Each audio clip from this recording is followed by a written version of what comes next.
2024 June 2 నుంచే రాజధానిగా అమరావతి అనమాట ఆంధ్రప్రదేశ్కు. ఏపీ రాజధానిపై చట్టబద్ధమైన స్పష్టత కూడా వచ్చేసింది. అమరావతి రాజధానిని ప్రకటించడంతో పాటు అమరావతి పరిధిపైన సవరణ బిల్లులో స్పష్టత ఇచ్చారు.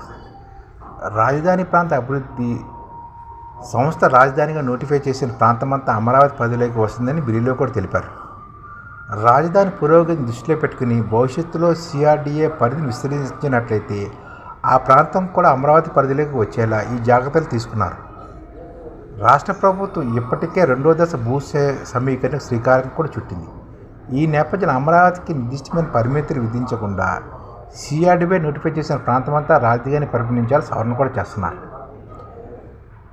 వైసీపీ అధికారంలో రాగానే అమరావతికి అటకెక్కించి 3 ముక్కలకు తరలేపు సంగతి అందరికీ తెలిసిందే. దీంతో కూటమి ప్రభుత్వం అమరావతికి పార్లమెంట్ ద్వారా చట్టబద్ధమైన రక్షణ స్పష్టత కల్పించాలని భావించింది. దీనిపై అనేక ఉత్తర ప్రత్యుత్తరాలు కూడా నడిచాయి.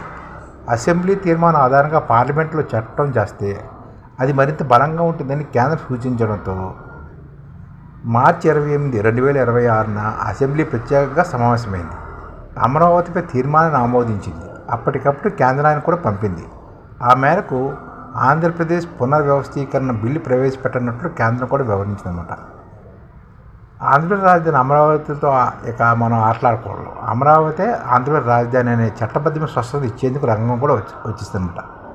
రాష్ట్ర విభజన తర్వాత 10 ఏళ్ళు హైదరాబాద్ ఉమ్మడి రాజధాని, ఆ తర్వాత తెలంగాణ హైదరాబాద్ రాజధానిగా కొనసాగుతుంది. మరి ఆంధ్రప్రదేశ్ మాట ఏంటనే ప్రశ్నకు అమరావతి అనే సమాధానం పార్లమెంట్ వేదికగా వినిపించింది. 2024 జూన్ 2వ తేదీ నుంచి ఏపీ రాజధానిగా అమరావతిని గుర్తించేలా ఆంధ్రప్రదేశ్ పునర్వ్యవస్థీకరణ బిల్లు 2026ను బుధవారం లోక్సభలో ప్రవేశపెట్టారు. పార్లమెంటరీ వ్యవహారాల శాఖ మంగళవారం రూపొందించిన లోక్సభ బిజినెస్ జాబితాలు ఈ బిల్లును కూడా చేర్చారు. బుధవారం లోక్సభలో ప్రశ్నోత్తరాల కేంద్ర మంత్రి అమిత్ షా, హోంశాఖ సహాయ మంత్రి నిత్యానంద రాయ్ ఈ బిల్లును కూడా ప్రవేశపెట్టారు. లోక్సభలో ఆమోదం పొందే అవకాశం కూడా ఉందన్నమాట. గురువారం రాజ్యసభలో బిల్లు ప్రవేశపెట్టి ఆమోదం కూడా పొందేవచ్చు అన్నమాట. రాష్ట్రపతి ఆమోదంతో రాష్ట్ర రాజధానిగా అమరావతి చట్టబద్ధ రక్షణ కల్పిస్తున్నట్టు నోటిఫికేషన్ కూడా వెలువడుతుందన్నమాట.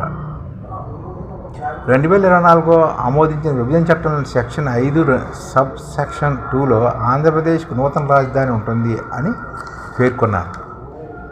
ఇప్పుడు ఇక్కడ అమరావతిని చేర్చి ఆంధ్రప్రదేశ్కు అమరావతి నూతన రాజధానిగా ఉంటుంది అని మార్పు చేస్తారన్నమాట. అంటే రాష్ట్ర విభజన అనంతరం 10 ఏళ్ళకి హైదరాబాద్ ఉమ్మడి రాజధానిగా ఉంటుంది. ఆ తర్వాత ఆంధ్రప్రదేశ్కు అమరావతి రాజధాని స్పష్టత ఇవ్వనన్నమాట.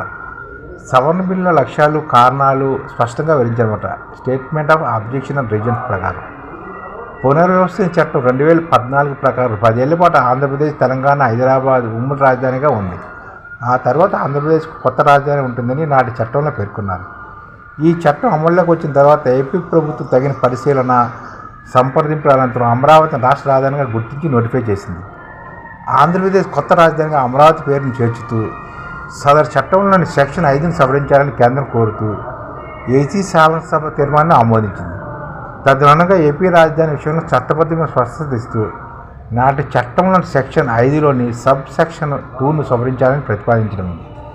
దీని ద్వారా 2024 జూన్ 2 నుంచి అమరావతిని రాష్ట్ర రాజధానిగా చట్టం ద్వారా గుర్తిస్తున్నట్లు కేంద్ర హోంమంత్రి అమిత్ షా పేరిట వెలువడిన బిల్లులో పేర్కొన్నారు.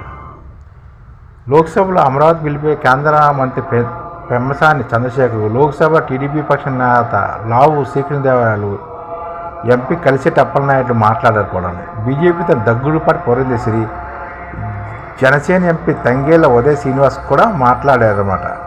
పార్లమెంటు సవరణ బిల్లును ప్రవేశపెట్టనున్నట్లుగా తెలియగానే కేంద్ర మంత్రి కింజరాపు రామ్మోహన్ నాయుడు, ఎంపీలు శ్రీకృష్ణదేవరాయలు, కలిసెట్టి అప్పలనాయుడు, పార్లమెంట్ వ్యవహారాల కిరణ్ రిజిజు, లోక్సభ స్పీకర్ బెల్లార్ కూడా ధన్యవాదాలు తెలిపారు. ఈ విధంగా అమరావతి బిల్లు ఆమోదం పొందింది చట్టసభలో.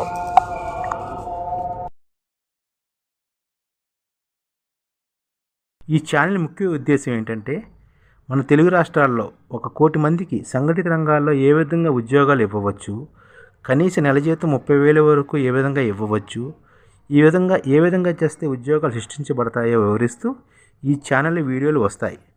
అలాంటి వీడియోలు మీకు కావాలంటే మన ఐడిఎఫ్ భాస్కర్ ఛానల్ని సబ్స్క్రైబ్ చేసుకోండి. ఐడిఎఫ్ అంటే ఇండియన్ డెవలప్మెంట్ ఫోర్స్. ఈ వీడియోలు చూసిన తర్వాత మీకు నచ్చితే లైక్ చేయండి, మీ ఫ్యామిలీ మెంబర్స్కి షేర్ చేయండి మరియు మీ ఫ్రెండ్స్కి షేర్ చేయండి. Thank you. నమస్కారం.